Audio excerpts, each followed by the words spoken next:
Bismillahirrahmanirrahim. Assalamualaikum warahmatullahi wabarakatuh. Alhamdulillahi rabbil alamin. Wassalatu wassalamu ala ashrafil anbiya'i wal mursalin wa ala alihi wa sahbihi ajma'in. Amma ba'du. Kaum muslimin dan muslimat yang dirahmati oleh Allah Subhanahu wa ta'ala, seperti yang sudah kita ketahui bersama,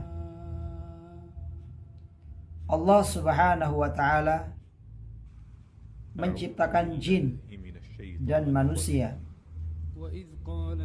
Tidak ada tujuan apapun. Allah Subhanahu wa ta'ala ciptakan jin dan manusia. Tidak ada tujuan kedua, tiga, keempat, dan yang kesekian. Allah Subhanahu wa ta'ala ciptakan jin dan manusia hanya untuk beribadah kepada Allah Subhanahu wa ta'ala, sebagaimana yang Allah Subhanahu wa ta'ala kabarkan dalam Al-Quran, dalam surah Az-Zariyat, wa ma khalaqatul jinna wal insa illa liya'budun. Tidaklah aku ciptakan jin dan manusia untuk tujuan apapun. Aku ciptakan jin dan manusia tanpa tujuan apapun, kata Allah. Illa liya'budun, melainkan hanya untuk satu tujuan, yakni untuk beribadah kepada Allah Subhanahu wa ta'ala semata. Dan perlu digarisbawahi oleh setiap manusia yang menyatakan dirinya muslim, sebuah ibadah tidak dianggap ibadah manakala ibadah tersebut di dalamnya terdapat kesyirikan. Allah Subhanahu wa ta'ala kabarkan dalam Al-Quran, walau asyraku lahabita anhum ma kanu ya'malun. Seandainya di dalam amalan mereka terdapat kesyirikan, maka Allah Subhanahu wa ta'ala akan menghancurkan amalan-amalan mereka. Allah Subhanahu wa ta'ala merusak amal ibadah mereka. Jika sebuah ibadah tercampuri dengan kesyirikan, sama halnya dengan orang yang berwudu kemudian kentut. Seorang yang berwudu kemudian kentut dan pada akhirnya melaksanakan sholat, maka sepanjang apapun ayat yang dia pakai di dalam sholatnya, sekhusyuk apapun sholatnya, maka tentu sholatnya tidak akan pernah sah. Sebab selepas berwudu dia berhadas, dia kentut atau hadas-hadas yang lainnya. Begitu juga dalam perkara ibadah. Jika di dalam ibadah seseorang tersebut terinfeksi masuk kesyirikan, maka ibadahnya tidak diterima oleh Allah Rabbul Alamin. Karena sebuah ibadah tidak dikatakan ibadah jika tanpa didasari dengan tauhid. Sebuah solat tidak dianggap solat kalau tidak diawali dengan berwudu. Seorang yang beribadah tanpa didasari dengan tauhid sama seperti orang yang sholat tanpa wudu. sebanyak apapun sholatnya, sekhusyuk apapun sholatnya, dimanapun dia sholat, siapapun yang sholat, jika dia tidak berwudu, maka tentu sholatnya tidak akan sah, sebab wudu tersebut syarat mutlak sah dan tidaknya sholat seseorang tersebut. Begitu juga dalam perkara ibadah, sebanyak apapun ibadah seseorang, sekhusyuk apapun ia beribadah, tetapi jika ibadah tersebut tidak didasari atas tauhid, maka ibadah tersebut tidak akan ada gunanya baginya. Bahkan Allah Subhanahu wa taala mengancam keras bagi mereka yang terjatuh di dalam syirkul akbar. Allah Subhanahu wa taala berfirman, "Innahu may yushrik billah faqad harrama Allahu 'alaihi al-jannah wa ma'wahu an-nar wa ma lidh-dhalimin min ansar." Sesungguhnya siapa saja yang ada kesyirikan di dalam kehidupannya, siapa saja yang berbuat syirik kepada Allah Subhanahu wa taala, faqad harramallahu 'alaihi al-jannah, maka sungguh pasti Allah Subhanahu wa taala haramkan surga baginya, wa ma'wahu an-nar, dan tempat sejatinya adalah neraka, wa ma lidh-dhalimin min ansar, dan tidak seorang pun yang mampu menolong dan memberikannya syafaat. Ikhwatal iman rahimani wa rahimakumullah. Sekali lagi, jika ibadah yang di dalamnya terdapat kesyirikan, maka ibadah tersebut tidak akan bernilai di sisi Allah Subhanahu wa taala dan tidak ada manfaatnya bagi pelakunya.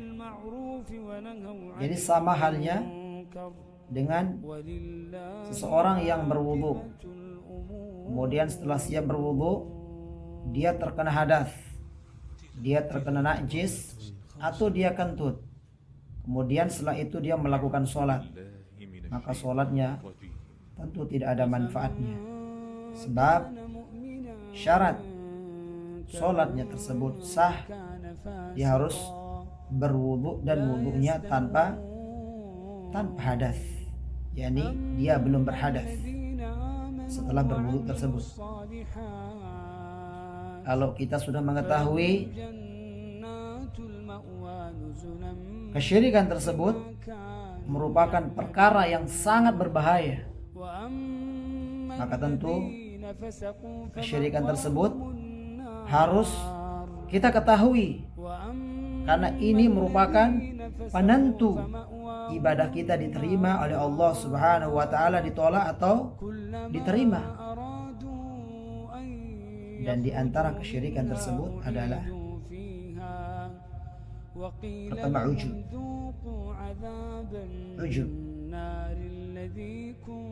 Ujub berasal dari bahasa Arab yang asal katanya ajabah, yang berarti bangga. Ujub menurut bahasa adalah bangga. Adapun menurut syariat Islam, ujub itu adalah perasaan bangga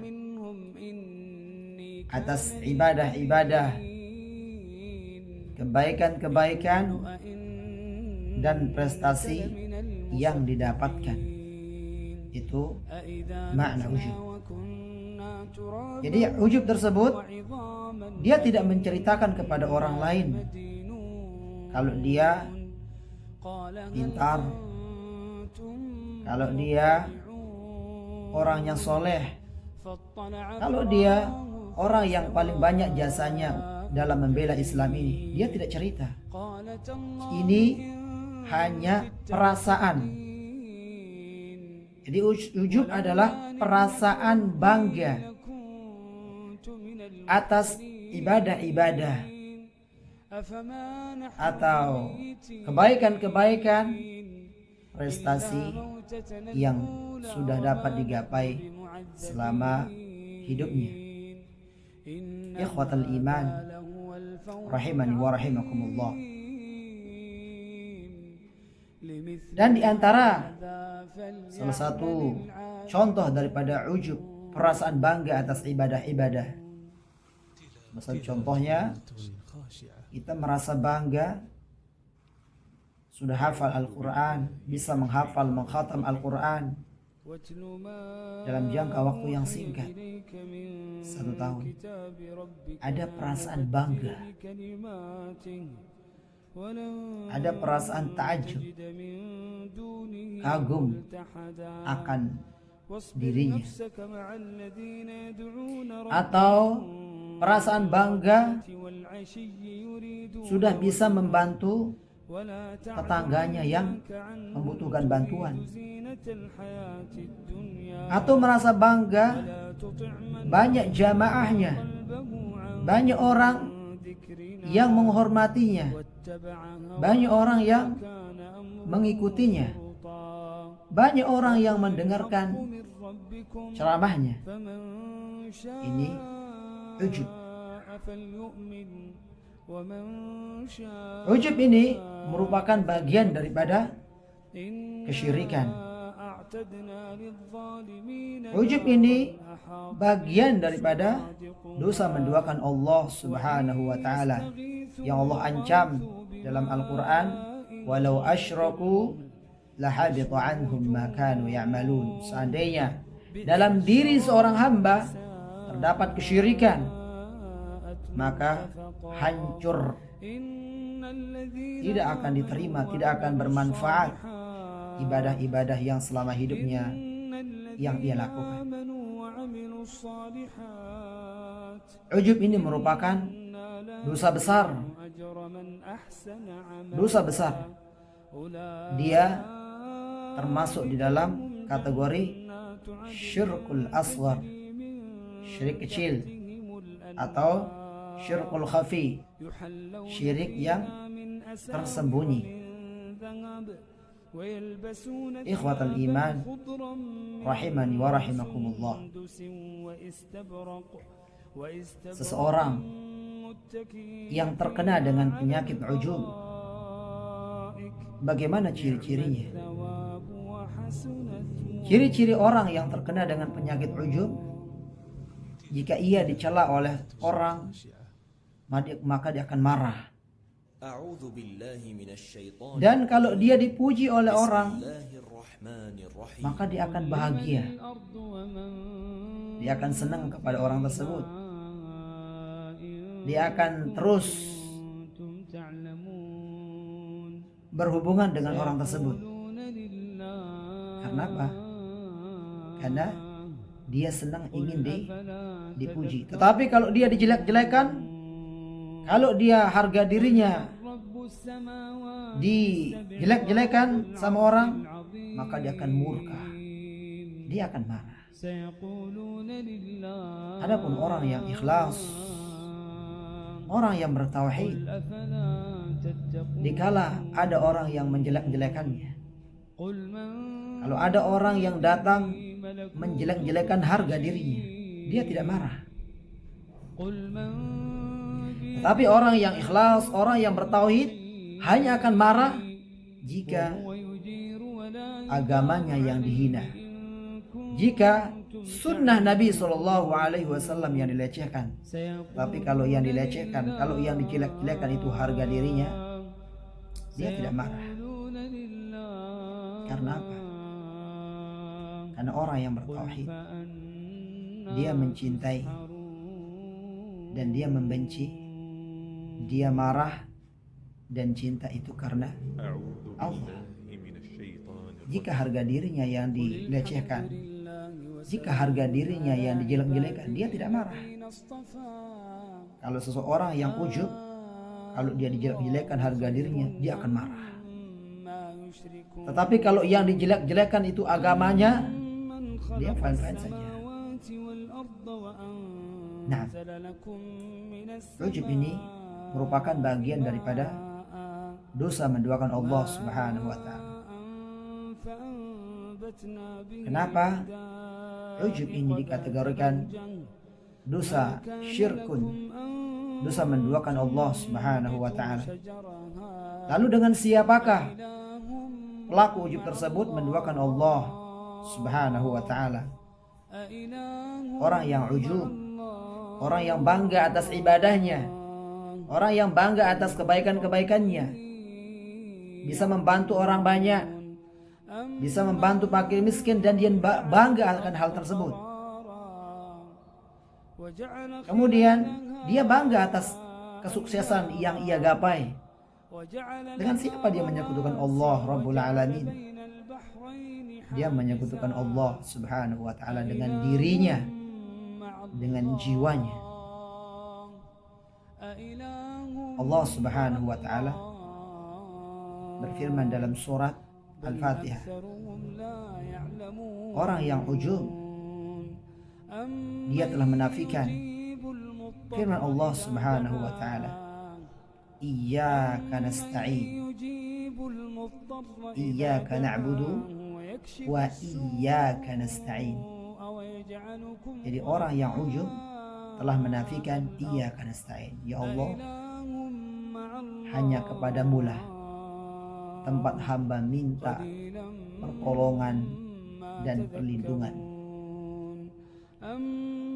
Jadi maknanya kita bisa ibadah itu berkat pertolongan dari Allah Subhanahu wa ta'ala. Kita bisa membantu orang lain itu bukan semata-mata karena usahanya kita, tetapi kita bisa membantu orang lain itu karena pertolongan dari Allah Subhanahu wa ta'ala. Kita bisa menggapai apa yang kita inginkan, apa yang selama ini kita idam-idamkan, apa yang selama ini kita cita-citakan. Itu semua karena karunia, karena pertolongan dari Allah Subhanahu wa ta'ala. Makanya Allah Subhanahu wa ta'ala berfirman dalam Al-Quran, qul bifadlillahi wa rahmatihi fabidzalika falyafrahu huwa khairum mimma yajma'un.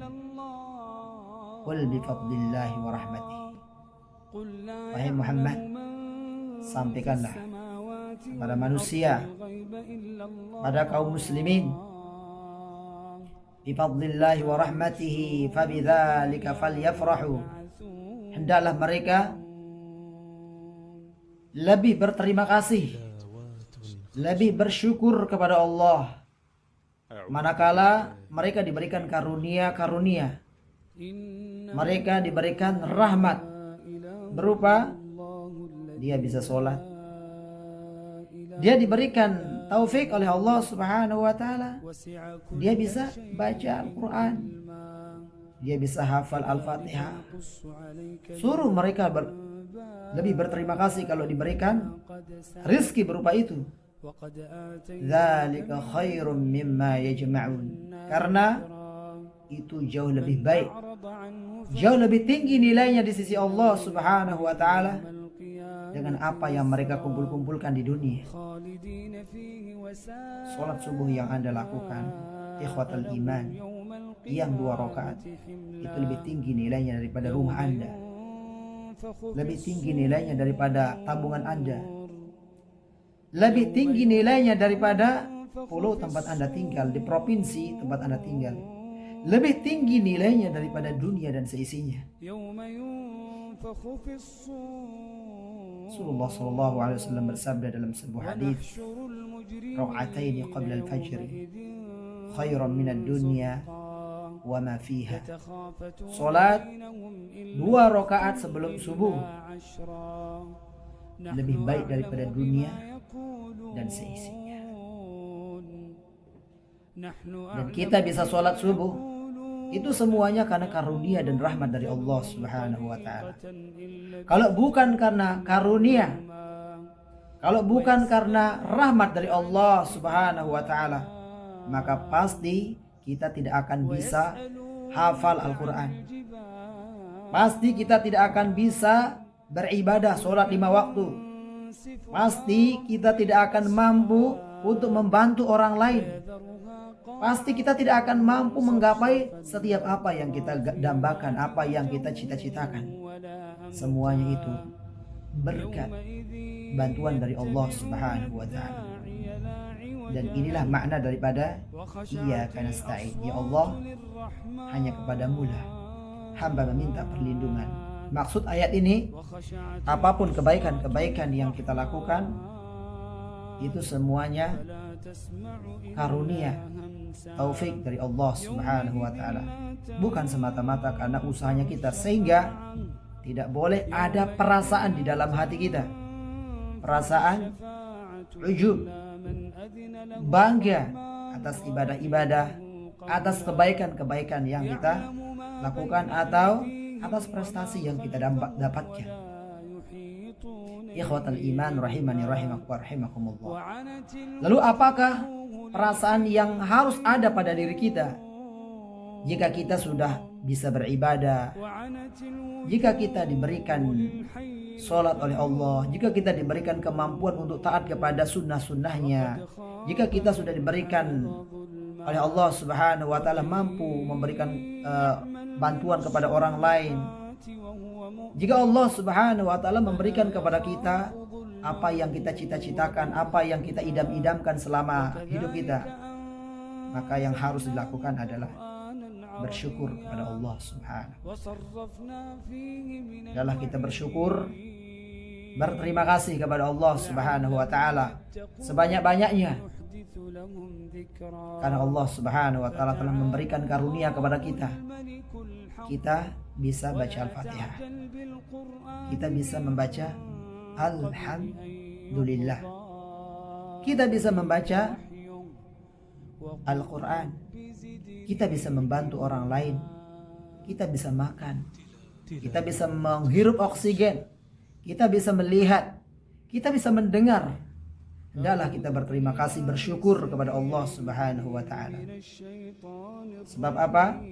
Sebab seluruh kebaikan-kebaikan yang kita lakukan, seluruh ibadah-ibadah yang selama ini kita lakukan, dan semua kesuksesan yang kita dapatkan, itu semuanya bukan semata-mata karena usahanya kita semata, tetapi melainkan itu karunia, taufik, kekuatan dari Allah Subhanahu wa ta'ala. Sekali lagi, ujub itu adalah perasaan bangga. Perasaan bangga atas kebaikan-kebaikan, atas ibadah-ibadah dan prestasi yang didapatkan oleh seseorang. Jadi yang harus ada, harus syukur atau tawadhu. Ini merasa diri kita lebih rendah daripada orang lain. Mudah-mudahan Allah Subhanahu wa ta'ala menjauhkan kita daripada penyakit yang berbahaya ini. Dan penyakit ujub tersebut lebih banyak dijangkiti oleh orang-orang yang memiliki kelebihan, orang-orang yang terkenal, orang-orang yang banyak ilmunya, orang-orang yang diberikan kelebihan-kelebihan oleh Allah Subhanahu wa ta'ala. Jadi mereka lebih berbahaya posisinya jika dibandingkan dengan orang yang tidak memiliki kelebihan. Sebab orang yang ujub identiknya dengan orang-orang yang memiliki kelebihan, orang yang banyak disanjung oleh manusia, orang yang banyak ilmunya kemudian disanjung oleh manusia. Maka tentu secara otomatis ujubnya itu akan timbul. Insya Allah akan datang penjelasannya lagi, ikhwatal iman, yakni tentang sum'ah dan riya. Semoga Allah Subhanahu wa ta'ala memberikan taufik kepada kita, memberikan hidayah kepada kita, memberikan irsyad kepada kita, sehingga kita mampu untuk mengenal mana syariat-syariat yang dibawa oleh Rasulullah sallallahu alaihi wasallam, mana syariat yang dibawa oleh kaum musyrikin. Hakadha minni aqulu jazakumullahu khairan ala husni istima'ikum wa ihtimamikum. Wassalamu wa sallallahu ala Muhammad wa ala alihi wa sahbihi wa barik wa sallam. Wassalamu alaikum warahmatullahi wabarakatuh.